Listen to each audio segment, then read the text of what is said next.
La Lune, notre satellite naturel, est plus proche de la Terre qu'on ne le pense souvent. Si l'on pouvait voyager dans sa direction à la vitesse de 80 km/h, il faudrait seulement 200 jours pour l'atteindre. En raison de sa relative proximité, cet astre exerce une puissante influence sur la Terre. Depuis des milliards d'années, la Lune a façonné l'histoire de notre planète et rythmé les cycles de la nature.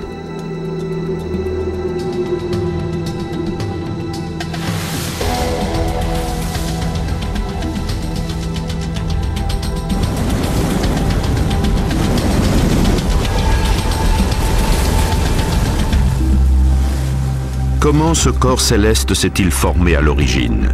Et de quelle manière en est-il venu à influencer ainsi la vie de notre planète?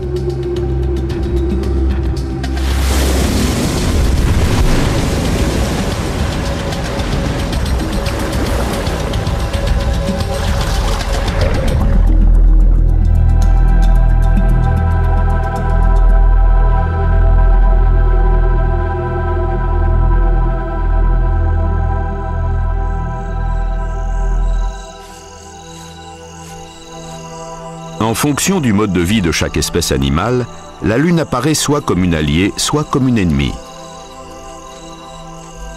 Tandis que certains animaux aux mœurs nocturnes chassent au clair de lune, d'autres deviennent des proies faciles pour ces prédateurs. La Lune exerce une influence considérable sur de nombreuses espèces animales. Au cours de l'évolution, elle a façonné le comportement quotidien de ces espèces, de même que le rythme mensuel et annuel de leur vie.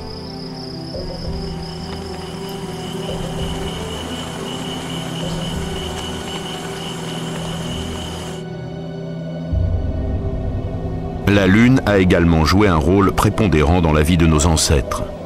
Au fil du temps, la relation des hommes avec l'astre lunaire a évolué, même si dans certaines parties du monde, elle demeure inchangée. À Hong Kong, au mois de septembre, tous les regards se tournent vers le dragon de feu, qui serpente durant 3 nuits à travers les rues du vieux quartier. C'est l'époque des récoltes, et suivant la tradition chinoise, la population se rassemble pour célébrer le lever de la pleine lune d'automne.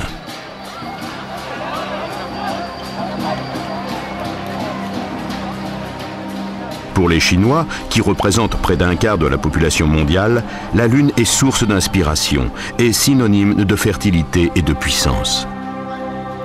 Selon un dicton ancestral, à la pleine Lune, l'humanité et la nature ne font plus qu'un. Aujourd'hui, Hong Kong est une cité moderne et cosmopolite.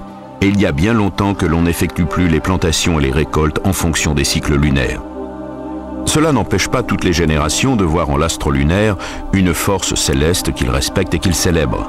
En Occident, cette vénération est reléguée au rang des mythes et croyances populaires. À l'exception de Pluton, la Terre est l'unique planète du système solaire à posséder un seul grand satellite naturel aussi près d'elle. La distance moyenne séparant la Terre de la Lune est de 384 000 km. Son diamètre représente un quart de celui de la Terre et sa superficie correspond approximativement à celle du continent africain. Jusqu'à présent, seuls 12 hommes ont marché sur la Lune. Au cours de leur mission, ils ont élucidé plusieurs des énigmes qu'elle posait. Mais pour les terriens que nous sommes, la pleine Lune sera toujours source de mystères et d'émerveillement. Dans le monde entier, la pleine Lune est visible au cours de la même nuit 12 fois par an, ou parfois 13, lorsque 2 pleines lunes se produisent au cours d'un même mois.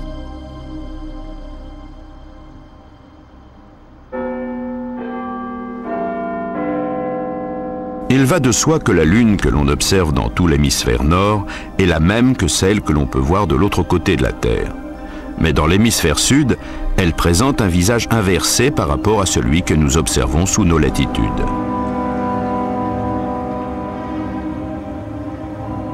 Sous l'équateur, à Sydney par exemple, la Lune traverse le ciel de droite à gauche, tout comme l'astre solaire.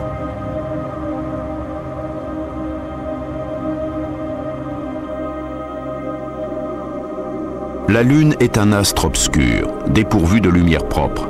La nuit, elle brille car elle réfléchit la lumière qu'elle reçoit du Soleil. La moitié de la Lune est constamment éclairée par le Soleil. Mais lorsqu'elle effectue une révolution autour de la Terre, le segment de la surface éclairée que nous observons est en perpétuel changement. Lorsque la Lune est située entre la Terre et le Soleil, elle est invisible dans le ciel. C'est la nouvelle Lune. Progressivement, le croissant de Lune exposé au Soleil s'élargit de plus en plus. La Lune est alors croissante jusqu'à la pleine Lune, puis elle est décroissante jusqu'à la nouvelle Lune suivante. La lunaison ou mois lunaire dure 29 jours et demi. Ce sont les positions relatives du Soleil, de la Terre et de la Lune qui créent les différentes phases de la Lune. La Terre, la planète bleue, est recouverte à 70% par les océans. C'est au cœur de cet univers océanique que l'influence de la Lune et de ses différentes phases est la plus sensible. La Grande Barrière de Corail en Australie, le plus grand écosystème marin existant sur Terre.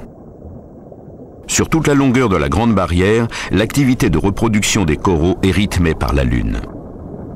Des centaines d'espèces de coraux présents sous forme de minuscules polypes vivent à la surface du récif.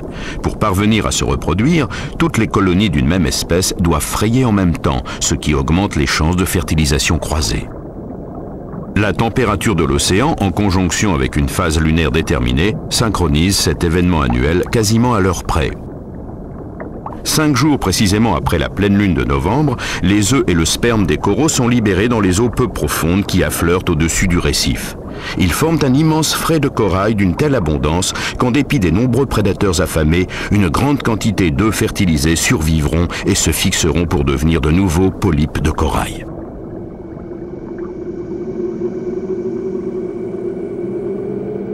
Au cours de la même phase lunaire de novembre, sur les îles Fidji et Samoa de l'océan Pacifique, les vers palolo, parents tropicaux des arénicoles, entament également leur cycle de reproduction.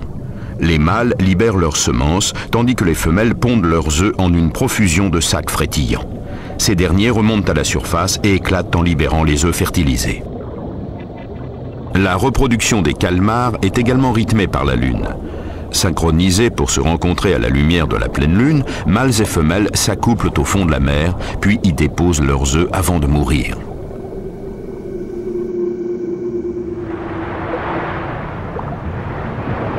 Ces crabes des Moluques, ou limules, sont les créatures vivantes les plus proches des trilobites.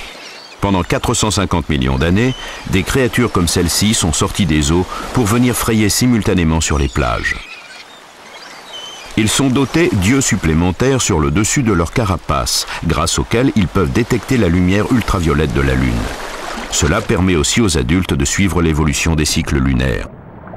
Mais la naissance des créatures marines n'est pas seulement orchestrée par la clarté de l'astre lunaire. En exerçant une attraction gravitationnelle sur les océans, la Lune est à l'origine du phénomène des marées. Le grugnon est un poisson vivant sur les côtes de Californie. Il ne se reproduit pas en mer mais sur terre. Les nuits de pleine lune, en mars, lors des marées de vives eaux, des milliers de couples sortent des brisants pour venir se reproduire sur les plages. Les femelles pondent leurs œufs dans le sable, puis les couples regagnent le large, se laissant emporter par le reflux de la vague suivante. Les œufs fécondés, cachés dans le sable, se développent à l'abri pendant 2 semaines, jusqu'à la pleine lune ou la nouvelle lune suivante. Ils sont alors emportés par les vagues et éclosent dans l'océan. Les tortues de mer mettent parfois plus de 30 ans avant d'atteindre leur maturité sexuelle et de s'accoupler pour la première fois. Elles pondent aussi leurs œufs sur terre. À marée haute, les femelles fécondées vont sur la plage pour creuser un nid dans le sable et y déposer leurs œufs qui vont incuber à l'abri dans le sable chaud et sec.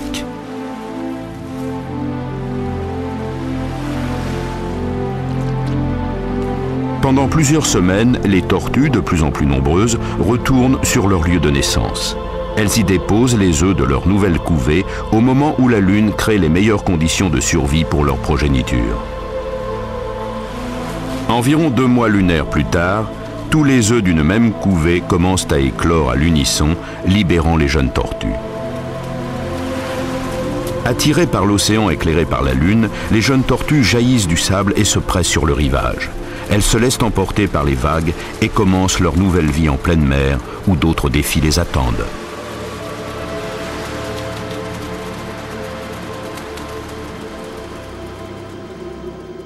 La Lune exerce une influence sur la nature qui parfois nous échappe.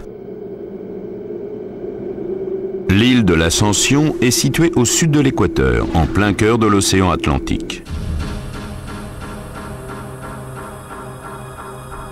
À première vue, cet endroit semble hostile à toute forme de vie.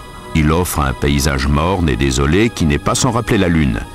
Il y a 1 million d'années, les volcans de cette île sont entrés en éruption au fond de l'océan et ces rochers de lave semblent toujours hostiles et brûlants. L'île de l'Ascension a une importance stratégique. Cette minuscule terre fourmille d'antennes et de paraboles à l'écoute de la planète.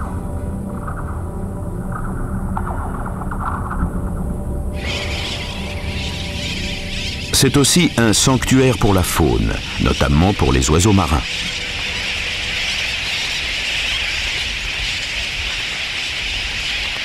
Voici une colonie de sternes fuligineuses.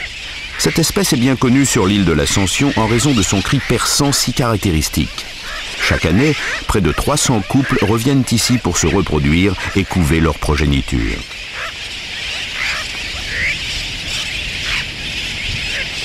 Dans d'autres régions du monde, les sternes fuligineuses, comme la plupart des autres oiseaux marins, regagnent d'instinct la terre de leur naissance alors que les jours s'allongent au début de l'été.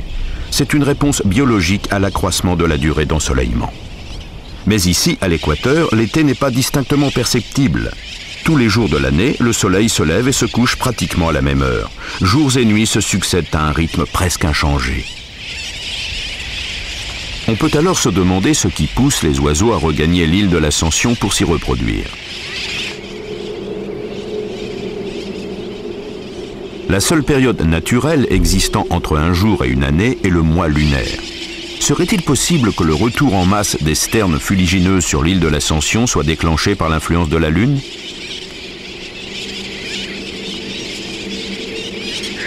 Ces sternes fuligineuses sont atypiques, car chaque année, elles se reproduisent à une période différente. Il semble que leur cycle de reproduction soit lié au cycle lunaire. Si une année elles arrivent au début du mois de juin, l'année suivante elles reviendront à la mi-avril et l'année d'après à la fin février. Ce cycle est de 9,6 mois calendaires, soit exactement 10 mois lunaires. Personne n'en a la certitude, mais il se peut que ces oiseaux océaniques aient élaboré la faculté génétique d'enregistrer l'apparition de 10 pleines lunes successives.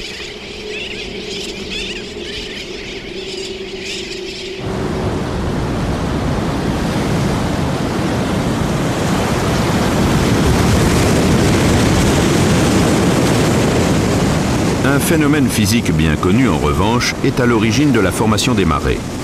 La Lune exerce une attraction gravitationnelle importante sur les océans. Cette attraction crée un mouvement oscillatoire du niveau de la mer, provoquant 2 légères protubérances d'eau de chaque côté de la Terre, l'une pointant vers l'astre lunaire et l'autre dans la direction opposée, aux antipodes. Ces protubérances effectuent une rotation complète autour de la Terre en un peu plus d'une journée. En un point donné de la Terre, les 2 protubérances se succèdent à intervalles réguliers, formant la marée haute, puis la marée basse. Cette alternance de marées semi-diurnes est l'un des événements naturels les plus prévisibles, et partout dans le monde, il rythme la vie des zones littorales.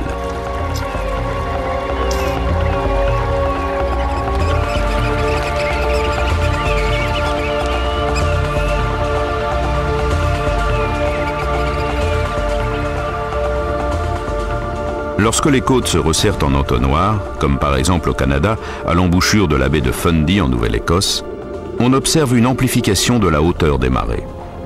À chaque marée, 14 milliards de tonnes d'eau déferlent à travers les laisses de vase. Le niveau de la mer s'élève en moyenne de 12 mètres et les marées de printemps les plus importantes atteignent plus de 16 mètres au-dessus de la ligne de la basse mer. Tandis que la Terre effectue une rotation sur elle-même, l'attraction gravitationnelle de la Lune se décale vers l'ouest du Canada et la mer se retire de la baie de Fundy.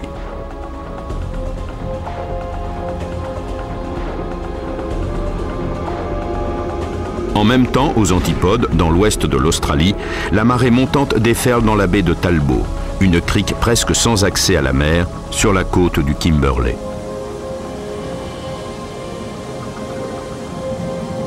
À l'entrée de la crique, des promontoires élevés façonnent un bras de mer encaissé, à l'image d'un entonnoir, livrant un étroit passage aux deux marées quotidiennes. À marée montante, l'eau s'engouffre violemment dans la baie. Et à marée descendante, des masses d'eau colossales déferlent par l'étroit bras de mer, donnant naissance à une cascade d'une puissance extraordinaire.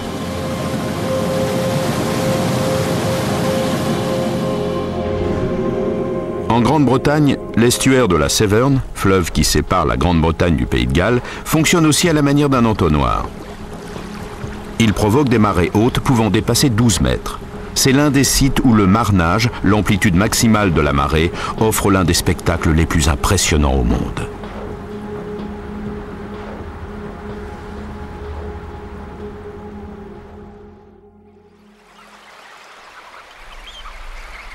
Toutes les côtes de Grande-Bretagne sont soumises à des marées de grande amplitude. Elles offrent donc un biotope séduisant pour la faune, notamment pour les oiseaux échassiers. Ces bécassos maubèches attendent la marée descendante. Ils sont entièrement dépendants des mouvements de la marée. Ils doivent prendre leur mal en patience jusqu'à ce que l'eau se retire et découvrent le fond marin vaseux où ils trouvent leur nourriture.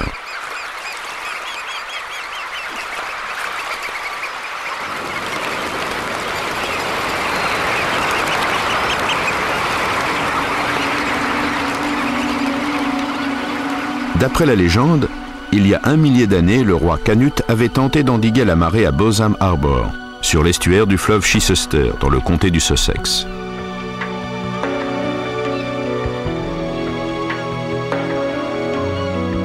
En vérité, le roi viking d'Angleterre avait voulu démontrer qu'en tant que simple mortel, son pouvoir royal était futile face à la toute-puissance de Dame Nature.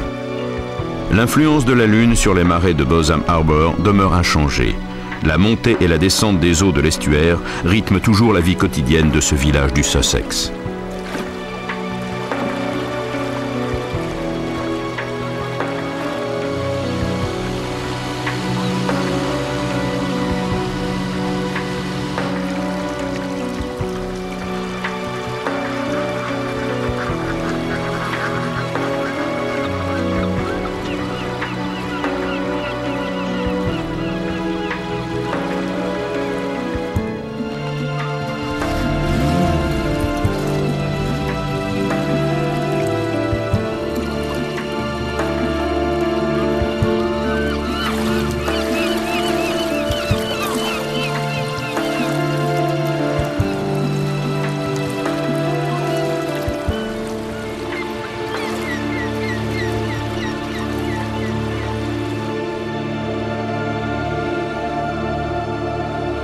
En raison de sa taille et de sa relative proximité, la Lune a une grande influence sur la Terre. La marée engendrée par l'attraction gravitationnelle de la Lune crée un environnement exigeant.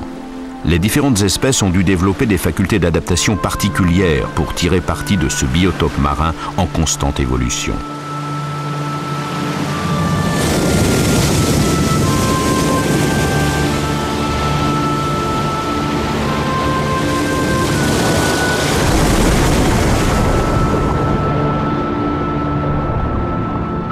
À marée haute, les anatifs et autres crustacés, se fixant sur les rochers, viennent profiter des masses de plancton charriées par la houle.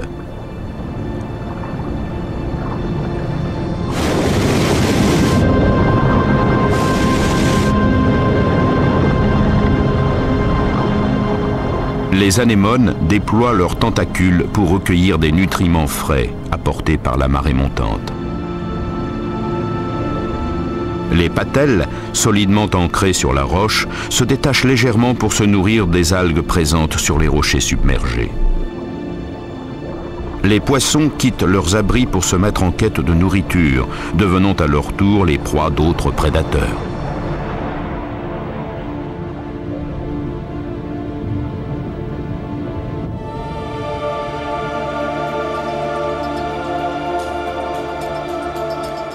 La Terre et la Lune poursuivent leur mouvement immuable, rythmant les activités d'innombrables espèces du monde vivant.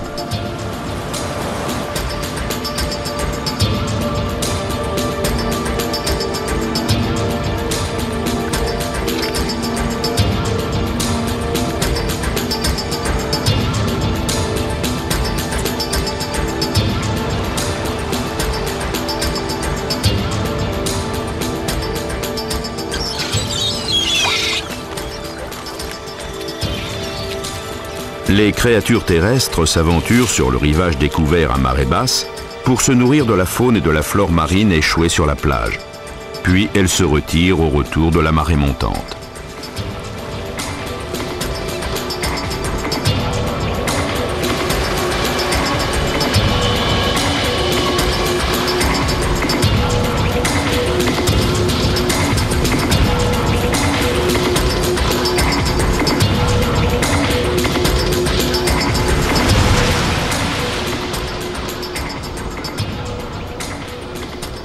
Sur le littoral, la vie des hommes est également rythmée par le cycle des marées.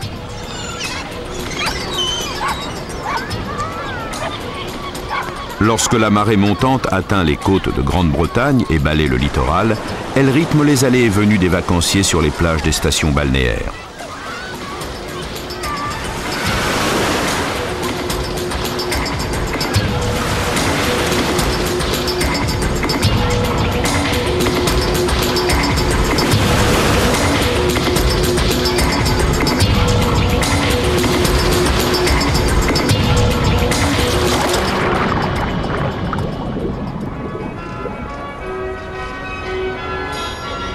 Que nous en soyons conscients ou non, la Lune veille sur un monde toujours sous l'influence d'un rythme primordial qui régule la vie sur Terre.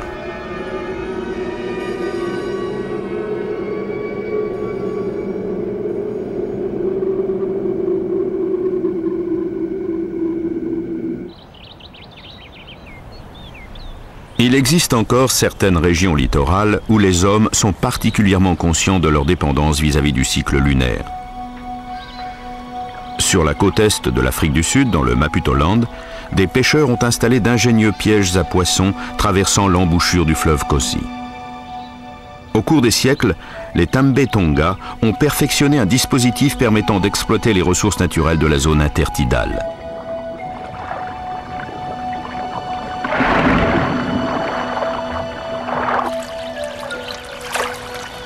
Les hommes sont chargés d'attraper à la lance les poissons pris au piège par la marée descendante.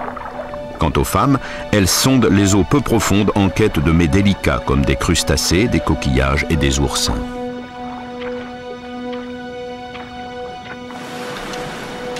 Certains jours, elles recueillent des grappes entières de tuniciers, ces animaux marins primitifs qui s'accrochent aux fissures des rochers à la limite inférieure de la marée basse.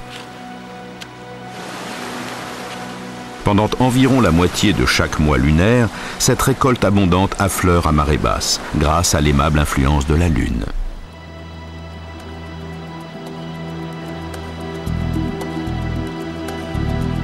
Les habitants du littoral sont conscients du pouvoir de la Lune et savent comment en tirer parti.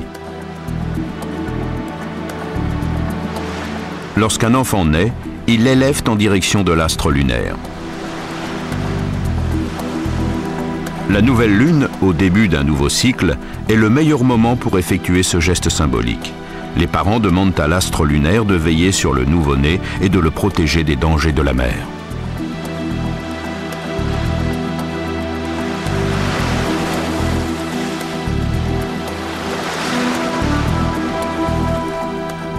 Pour chaque enfant né au sein de cette communauté du littoral sud-africain, cette cérémonie constitue un rite de passage.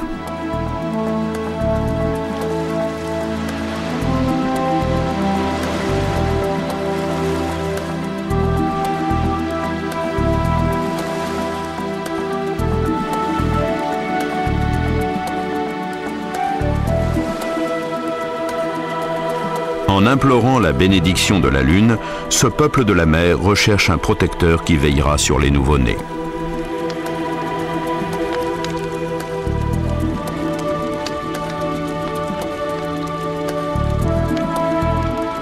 En guise de reconnaissance des influences inconstantes de la Lune sur leur vie, le chef de la communauté, une femme, jette un bâton enflammé en direction du nouveau croissant lunaire pour conjurer le sort.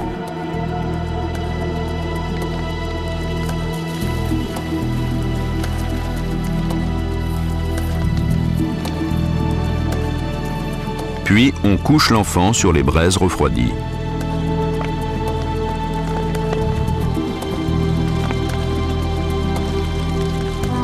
« Voici ta lune », lui disent ses proches. Puisse son pouvoir te protéger pendant longtemps.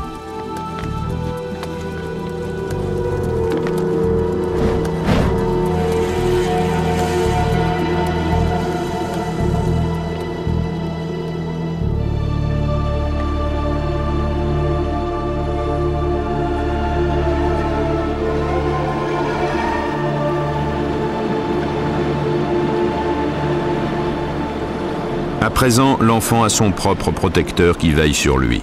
Il pourra donc plus tard exercer en toute sécurité son activité de pêcheur au bord de mer.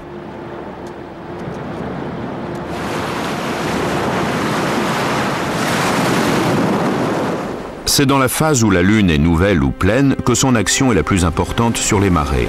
Les grandes marées de printemps, par exemple, autour de l'équinoxe, sont souvent spectaculaires. Retour à la Severn, en Grande-Bretagne. Plusieurs fois par an, une marée de printemps d'une amplitude exceptionnelle inverse le cours de ce fleuve, donnant naissance à un mur d'eau mouvant de 2 mètres de haut, qui déferle sur plusieurs kilomètres à l'intérieur des terres.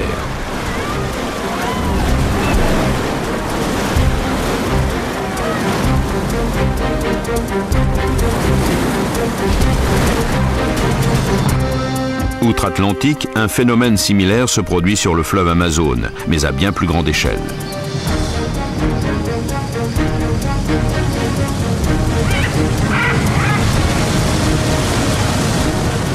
Parcourant des centaines de kilomètres vers l'amont, une immense vague créée par la marée déferle sur les rives de l'Amazone. Elle dévaste tout sur son passage.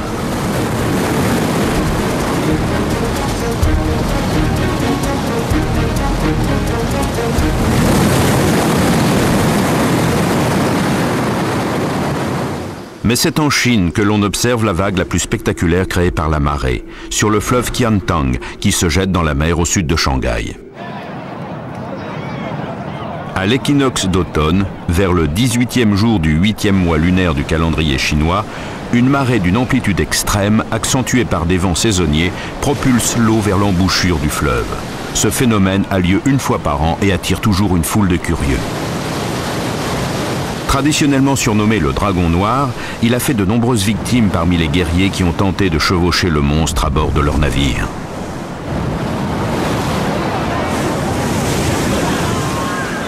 Les jeunes gens de la région aiment se livrer à un sport à risque qui consiste à faire la course avec la vague.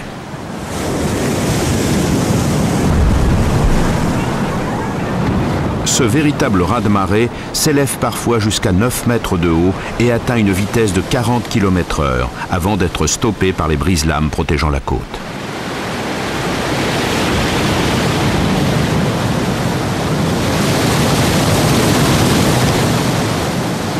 Le féroce dragon noir de Qiantang retourne alors vers la haute mer.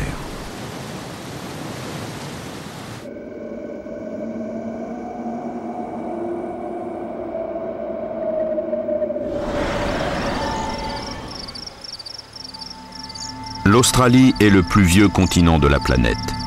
Il abrite quelques-unes des plus anciennes formes de vie sur Terre.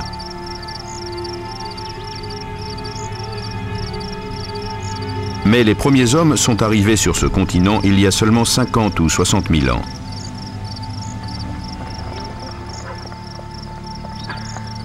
Ils ont apporté avec eux une connaissance sommaire du fonctionnement de la planète et de l'influence de la Lune. Mythes et légendes comblaient les lacunes de leur savoir.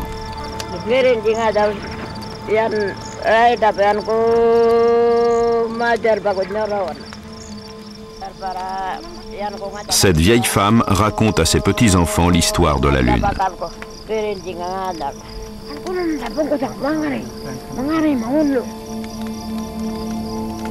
C'est un véritable tyran, dit-elle, mais qui vous portera chance si vous vous comportez bien.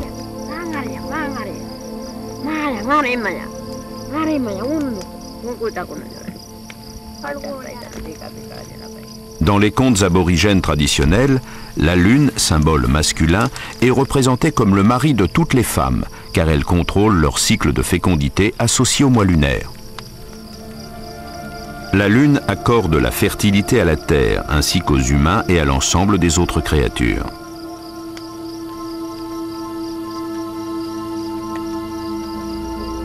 Véritable horloge naturelle, elle poursuit sa course immuable dans le ciel, présidant à la destinée des chasseurs et des pêcheurs.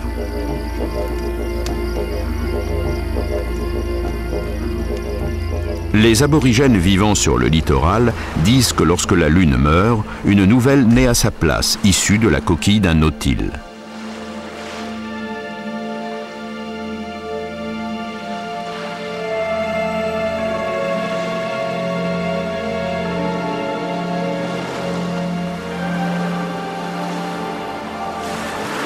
Pour eux, la Lune, toujours renouvelée, contient l'espoir de la vie après la mort.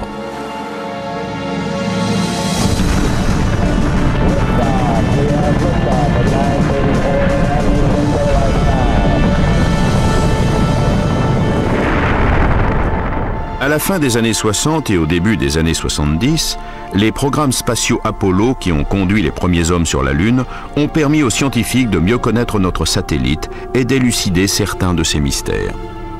Pour la première fois, les hommes ont pu découvrir la face cachée de la Lune, invisible depuis la Terre.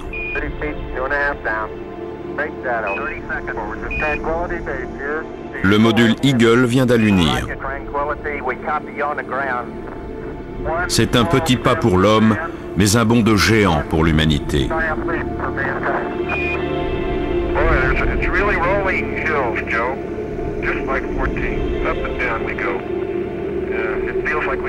La plus grande révélation était peut-être la vision de la Terre se levant au-dessus de l'horizon lunaire. Elle a apporté un regard nouveau sur la planète bleue. Et Dieu vit que c'était bien. Les astronautes ont rapporté de leur mission des échantillons de roches lunaires. Après les avoir analysés pendant des décennies, les scientifiques ont avancé, il y a peu de temps seulement, une théorie généralement acceptée pour expliquer l'origine de la Lune. On sait à présent que la formation de la Lune est liée à la Terre. Effectuons maintenant un voyage dans le temps. Il y a 4,5 milliards d'années, à l'aube de la formation de notre système solaire. Le Soleil brille depuis près d'1 milliard d'années et la Terre est déjà en orbite autour de lui, rougeoyante et encore en fusion. Mais elle n'est pas seule.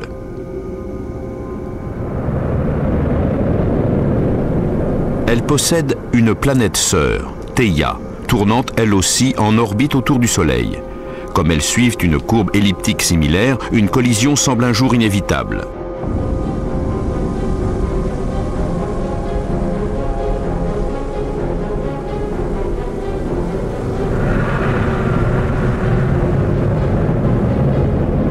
On aurait pu penser que l'impact entre ces deux gigantesques corps célestes aurait lieu au ralenti.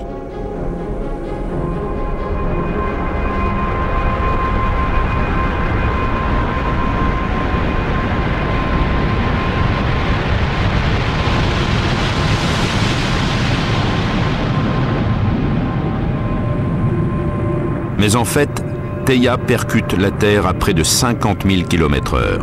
Lors de cette fantastique collision, une explosion titanesque se produit, catapultant dans l'espace des gaz et des débris minéraux.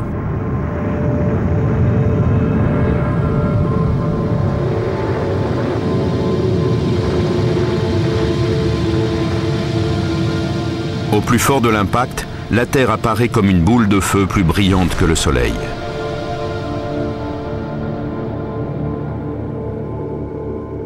Près de 8 milliards de kilomètres cubes de roches en fusion sont catapultés en orbite autour de la Terre. En quelques millions d'années, cet anneau de minéraux et de gaz s'agrège en un satellite, la Lune.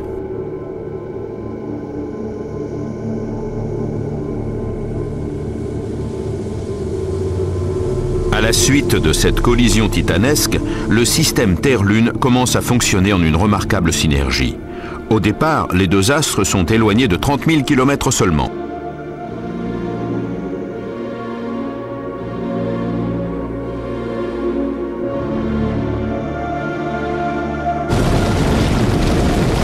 Il y a des centaines de millions d'années, l'attraction gravitationnelle de la Lune, alors si proche de la Terre, était très forte. Elle a engendré des mouvements de grande amplitude dans la lave en fusion jaillissant des entrailles de la Terre.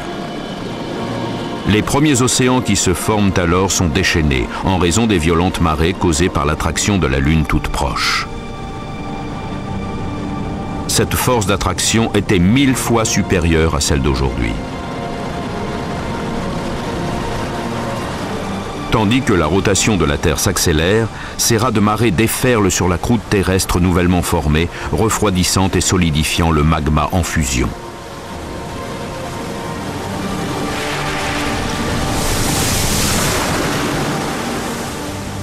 Voici le creuset à partir duquel la surface de la Terre s'est formée et avec elle les océans qui allaient devenir le berceau de la vie.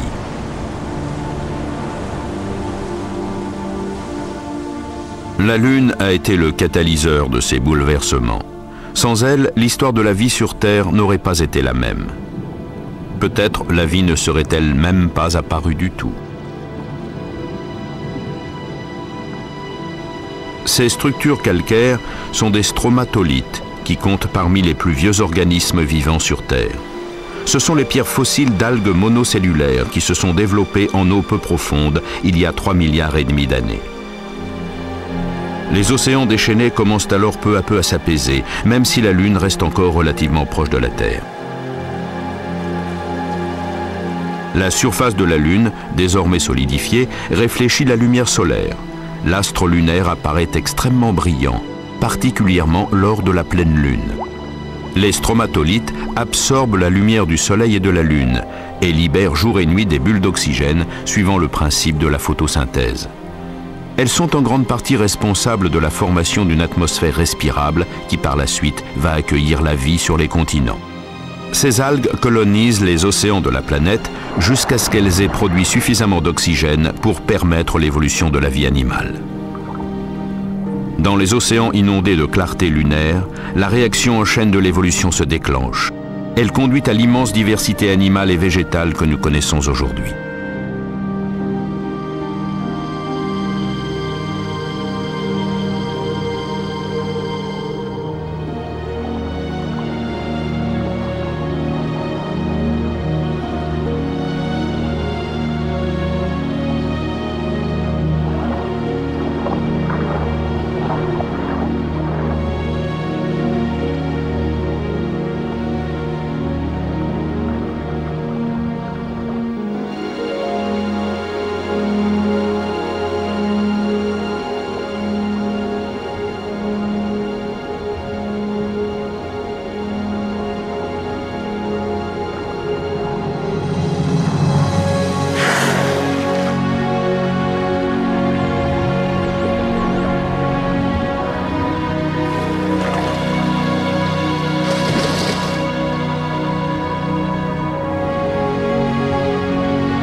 La vie a évolué de façon extraordinaire depuis ces temps primitifs où les bouleversements du système Terre-Lune ont forgé le destin de la planète bleue.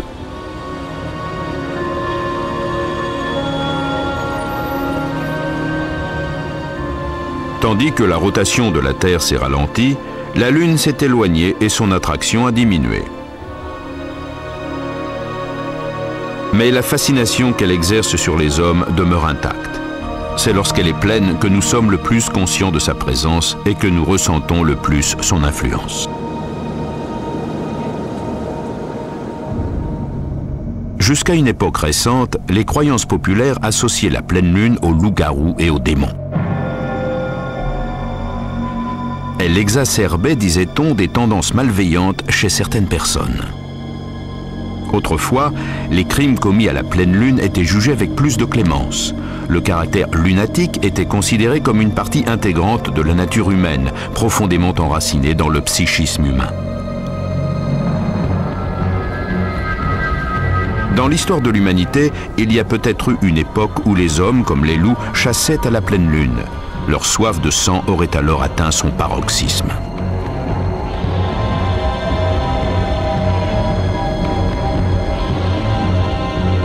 Au fil du temps, la société s'est peu à peu détournée de ce mode de vie sanguinaire. Mais peut-être craignons-nous toujours la part de loup qui subsiste en chacun de nous.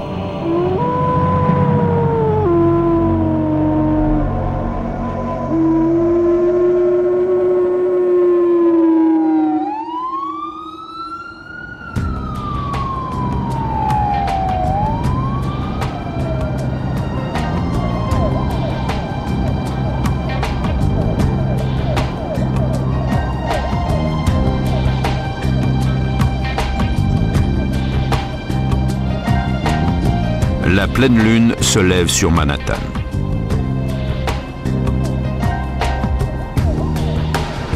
En ce mois de juin, l'air est lourd et la température grimpe.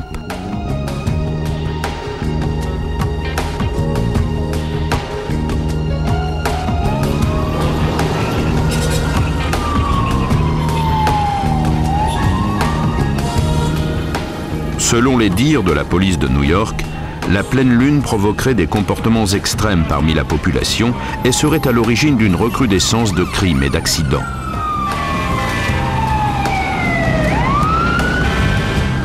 Les équipes de secours, les pompiers, les gardiens de prison et même les sages-femmes s'apprêtent à passer une nuit chargée.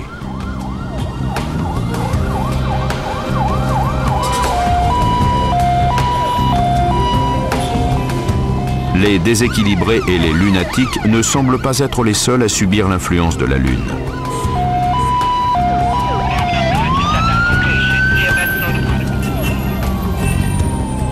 L'influence directe de l'astre lunaire sur les êtres humains échappe à toute explication scientifique. Mais chacun connaît des anecdotes qui soutiennent cette affirmation. Se pourrait-il que dans chaque être vivant se trouve une réponse instinctive à l'influence de la Lune ? Une réponse ancrée dans une époque très reculée de l'histoire de la Terre.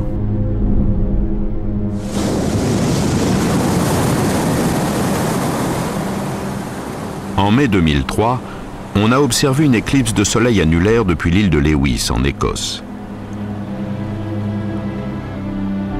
Ce phénomène céleste rare était prévu depuis longtemps. La Lune et le Soleil se sont rejoints dans leur course, le Soleil avançant plus rapidement jusqu'à ce que les deux objets célestes coïncident, créant un magnifique anneau ardent. La Terre, la Lune et le Soleil se sont trouvés dans un alignement parfait.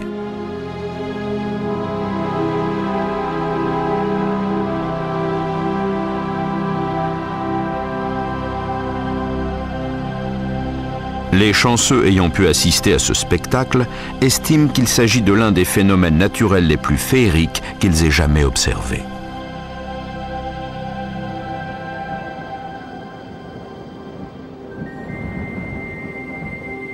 Les premiers peuplements humains de l'île de Lewis et des autres îles hébrides externes datent d'environ 6 millénaires. Nos ancêtres y ont érigé de nombreux mégalithes, comme ici à Callanish, qui témoignent de leur présence sur ces îles. Ils formaient une communauté d'agriculteurs travaillant dans le respect des lois de la nature. Dans la silhouette dessinée par les collines au sud de Callanish, ces hommes ont vu la forme d'une femme allongée sur le dos, telle la représentation d'une mère nature. Les habitants de la région la surnomment toujours la Belle au bois dormant. Tous les 18 ans et demi, elle participe à un extraordinaire phénomène lunaire. Les hommes préhistoriques l'avaient déjà observé de leur vivant, comme en témoignent les mégalithes qu'ils nous ont laissés. Les principaux mégalithes de Callanish sont alignés du nord au sud, mais pas en direction du Soleil. Les bâtisseurs de ce site sacré pouvaient prévoir avec précision les phases de la Lune. Ils connaissaient à l'avance les mois lunaires et pouvaient aussi prédire la trajectoire de la Lune dans le ciel au cours de l'année à venir et bien au-delà.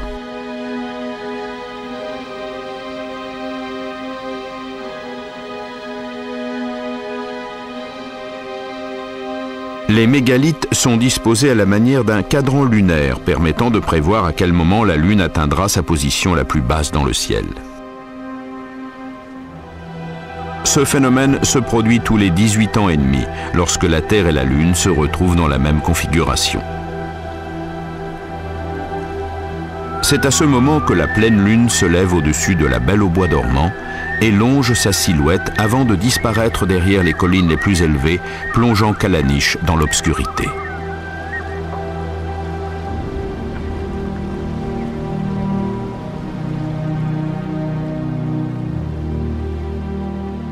Puis, une demi-heure plus tard, la Lune réapparaît vers le sud, dans le creux d'une vallée glaciaire, illuminant à nouveau les collines un court instant.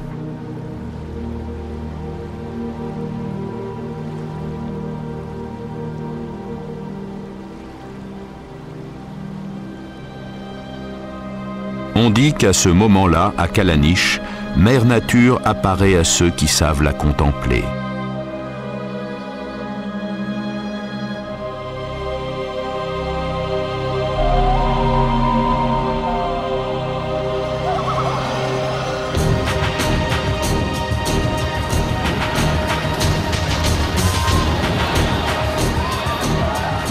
À travers le monde, la Lune est un symbole de bon présage.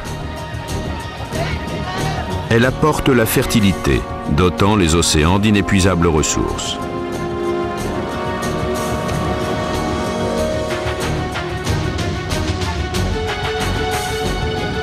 Tel un calendrier, elle rythme nos vies, entraînant dans sa cadence l'ensemble des êtres vivants.